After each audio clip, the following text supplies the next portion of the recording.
Hello， 大家好，係我Honey。咁今日咧就已經嚟到香港機場啦，準備出發去越南去參加一個健美比賽。咁呢個健美比賽係其中一個健美會咧就搞出嚟嘅。咁呢一個叫 IBB Pro， 我其中一個玩唔係專業嘅比賽嚟嘅，係一個 amateur 業餘比賽。咁就如果日後有機會可以出多條片咧，就講解下我哋健美比賽嘅歷史啦，同埋其實呢度咧有好多唔同嘅分會嘅。咁唔同嘅分會佢哋有唔同嘅宗旨啦，其實就係好似唔同嘅公司咁樣樣。有機會我哋再講多少少。咁今次點解咧？我會一直都講緊我好想去澳洲自然世界健美比賽。咁點解無端端又會去咗第二個會嘅咁樣？準備比賽就喺6月1號開始嘅。咁我諗住唔知道會唔會早啲可以 ready 好自己嘅狀態包括身體啦、心理啦嘅狀態去到比賽咧。如果可以嘅話，可唔可以參加多幾場嘅比賽咧？咁樣同咗教練去探討之後咧，咁我哋就決定一齊。冇得一齊，咁我就決定咧去咗越南去比賽先啦。咁我好興奮，亦都好開心，冇任何嘅擔心嘅嘢嘅，因為好多朋友喺我出發之前都話：哇，你點啊？去一個人去越南會唔會好危險啊？又你自己搞唔搞掂上油啊？因為我哋健美比賽係要上台之前咧，要上一啲令油同黑油，令到自己啲肌肉線條出啲嘅。咁我都唔擔心喎，大會都安排晒，俾錢就得㗎啦，錢解決到問題就唔係問題啊嘛。咁所以今日嚟到呢度其實係好輕鬆嘅，咁就準備去參加呢第一場嘅比賽。其實就翻去點解我會喺澳洲之前再玩呢一個比賽？其實我都嚟緊仲報多咗幾場嘅，咁就當係熱身賽啦。其實我好享受喺舞台上面嘅時間，雖然咧準備咗都有18個禮拜，唔當之前啦，之前我都係有備開賽嘅，咁就其實上到台都可能係得2分鐘、5分鐘，希望我可以再耐啲10幾分鐘，咁可以俾多少少其實企上台嘅時間係雖然短暫，但係好開心，亦都好 enjoy 嘅，亦都係好 enjoy 成個過程裏邊，比賽過程裏邊咧俾到我嘅體驗啦，係啦，喺心態上面同埋我喺身體上面經歷嘅所有嘢啦。咁好感恩今日我四肢健全係啦，同埋身心健康咁樣樣嚟到呢一個嘅香港機場準備出發啦。咁我哋到步之後再講多啲啦。拜拜。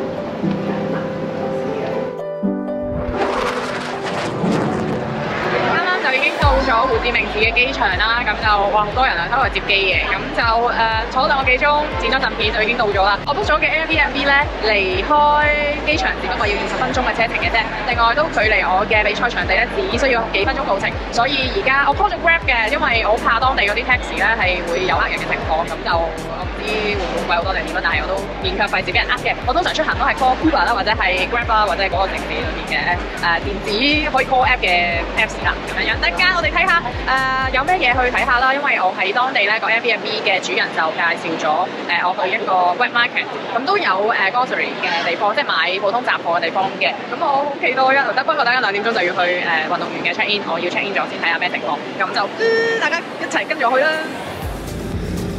而家咧就係去緊 Airbnb 嘅途中搭緊 Uber， 因為我好肚餓，我要嚼咗我喺香港帶嚟嘅嗰啲丁丁白飯，跟住我喺機上面攞咗個果醬啦，同埋個牛油嘅，咁而家就撐住先，因為我食嘢好肚餓啊，同埋之後都冇時間食，咁就搞掂咗先。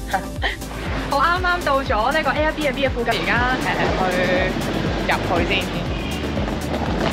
而家行入嚟就係一個嘅 common area 啦，而家都仲未 check in 啊。咁我而家想出去飲杯咖啡先，好眼瞓先㗎。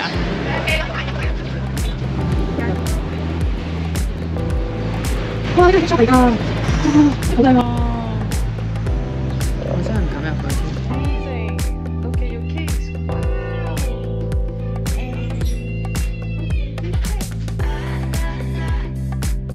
咁我而家就走啦，啱啱就飲完杯咖啡，我而家咧就想去一個當地嘅街市，我問咗個 Airbnb 嘅主人，其實行路啦。有咩買？我嚟咗呢一個好似遊客區嘅地方，哇，好得意啊！佢哋啲嘢，佢有蟲喎。咦？呢啲都係海產嚟喎，唔係魚。但係有冇啲生嘢食？好似冇喎。死啦！呢度好似冇乜嘢我可以買得到翻去煮啊，因為啲生嘢我係唔食㗎，生勾嘅嘢。咁而家唯有 check in 完之後就去睇下有冇超市啦，去逛下啦。因為而家都1點3。我貌似咧已經嚟到現場啦。呢度係好似一間學校咁嘅物體，有 swimming pool 啦。啱啱行過咧就見到有 fitness 嘅 centre 嘅。睇下等間撳下可唔可以聽朝早去望下咩情況先。咁咧而家就我未揾到個入口喎。呢度真係好似體育館喎。咁咧啱啱就坐低咗出邊 reception 嘅 staff 咧，就叫我哋去坐低，話會一個一個咁樣 category 去嗌嘅。咁唔知點樣咧？等下先，個場好大啊！咁所有嘅 athlete 都坐晒喺度。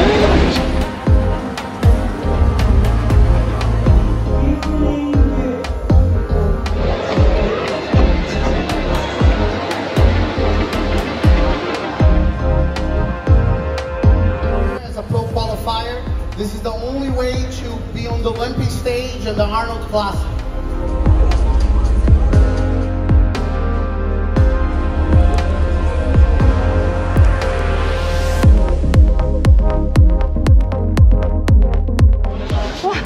完成咗呢一個 registration 啦，咁就聽朝早我會再早啲嘅，就7點鐘嚟到。雖然我個 show 係12點半開始，但係我會再早啲7點鐘嚟到，咁啊 get everything ready 啦。咁我而家咧就即刻要去食少少嘢啦，跟住翻去酒店沖涼啦，再洗頭啦，磨砂啦，跟住然之後就翻嚟呢度做 tanning。我同佢講咗話我5點半會翻嚟嘅。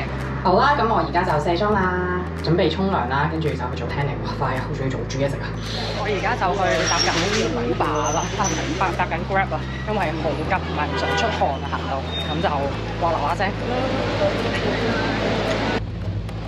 咁我而家就排隊做 tanning。OK， thank you。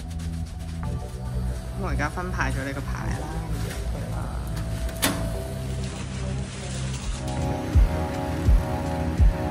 10分鐘就翻嚟啦，啱啱做咗 tanning都差唔多1個鐘，因為等乾啦。咁而家就冇出汗嘅，因為已經夜晚黑啦，咁所以都 OK。而家就準備煮嘢食咯，買隻雞嗰啲。咁啱啱咧翻嚟嘅時候，見到出邊有個女仔同我打招呼，佢問我係咪比賽？咦，原來都有同一個比賽嘅參賽者住同一個 Airbnb， 好興奮。咁而家睇下出去同佢打下招呼，傾下偈先。咁個女仔已經走咗啦，翻咗去佢自己間房度，咁我就開始煮嘢食啦，同唔到佢傾偈。我買咗2個橙。嗰啲橙好甜啊，好似血橙咁樣樣，但係好平。跟住我就買咗呢個米咯，呢一個米，佢呢個飯係咁樣，幾得意喎，唔知係點樣咧？即係因為佢哋，哇，佢哋有咁嘅，因為佢哋英文有限，所以我都係用 Google 翻譯嘅啫。原來係咁樣，好似劈屎咁樣。但係我睇佢 Google 翻譯咧，就即係個 product 上面嘅，佢係話整啲糙米飯嚟嘅，其實佢就撈埋一劈咁樣。係啊，我叮咗熱嚟就因為好肚餓。有呢個葱啦，哇！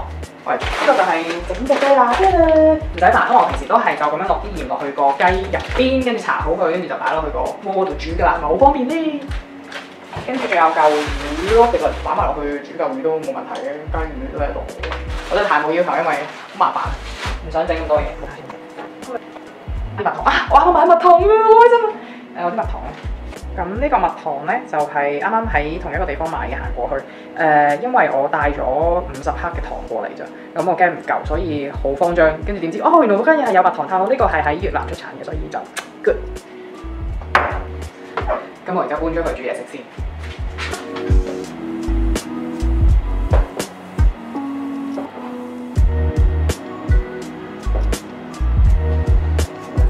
咁我哋食嗰啲飯先。咦，都幾好。好似幾好食喎，腍腍地咁樣，試下先。黑米加蜜糖，哇，好啊，再買好食，真係好食。我要解定講先。咁啱啱已經補充完碳水啦，我嘅碳水來源咧就係啱啱喺 tanning 完之後去一間凍肉鋪裏邊就買嘅紫米嚟嘅，都幾好食嘅，分開一 pack 咁樣，軟腍腍，好好味。咁佢碳水都幾高嘅，70幾 gram， 我食咗2嚿啦。啲雞都仲未整好，就等間食埋佢就瞓覺，因為而家都8點幾。聽朝早都好似平時咁早起身嘅話，我唔想自己個身體咁 stress 啦，咁就早啲休息啦，咁啊唔搞其他嘢。